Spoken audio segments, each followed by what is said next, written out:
next. I want you to give it up for the very funny, the very talented, the very quick-witted Brandon Firfer! So much. Wow, so excited, so excited. This is my very first stand-up. You all get to experience. I don't know what I'm doing with my hand right now.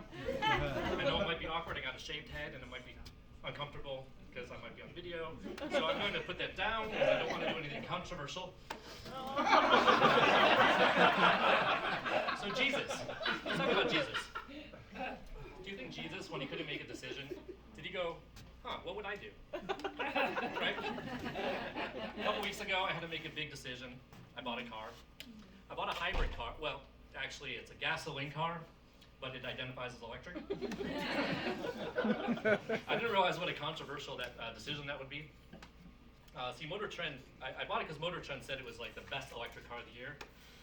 And a lot of electric car people were like really pissed off. They were livid. They're like, if it was a gasoline car originally, it should not compete in this competition.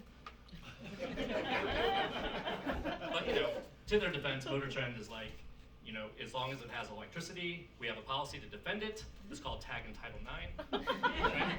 Okay, so yeah, electric car, crazy. But you know what? Gasoline car owners are even crazier. I finally took my car to the car wash. For the first time, it was one of those cool Jetsons inspired with a conveyor belt. And I get out, I go up to that little room where you can watch your car in kind of like a socially acceptable shower voyeurism scene.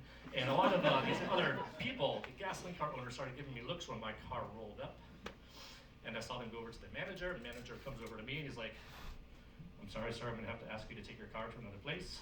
I'm like, what did I do wrong? He's like, well, the other car owners are a little comfortable. They feel that if they're sharing the same water, their cars might get turned on by all that electricity. Like, fine, that is so unscientific, that is so not logical, but logic just doesn't work with these people. Okay, so I go back into my car, and what do you think I found? I found my son in the backseat passed out. This whole time he was there, I had no idea. Turns out, he was getting high and huffing on the new car smell. And that was something we can all agree on. New car smell is fucking amazing. But it made me realize how hard it is as a parent of a teenager. Is that right? Anybody have teenagers here in the audience? All right, 3 of you have teenagers. The rest of you killed them. That's great. When he was younger, we would get along. We would totally get along. We would talk about some cool shit like superheroes. Then he hit that puberty, that really awkward age. And it was just like one-word responses, and I just could not connect with him. So I did what any dad would do. I went to ridiculous levels to try to connect with him. So I got braces, even though my teeth are perfect. I started slathering my face with vegetable oil so we could bond on acne meds. I started taking Viagra before work. Yeah, so I too can, experience the awkward, sudden erections in awkward situations, right? That should help me out.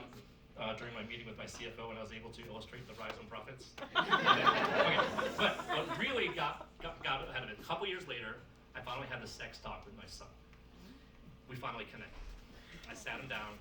I told him everything I know from my 50 years of experience on this world about sex. So after those 3 minutes, I realized a very awkward thing. I found out that he knew more about sex than I did. So. Was that awkward? No.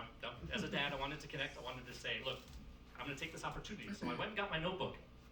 And every week now, we talk about sex. I take my notes.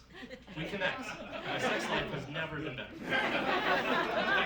Just last week, after an amazing session with my wife, we got out of the car trunk. And she's like, whoa, where did that come from? How did you know that? And I was like, awkward. But what I told her was like, honey, look, so many years of experience, I had so many options open to me. I was like, what should I do? And I thought to myself, well, what would Jesus do? All right, thank you. That's it. That's all I got.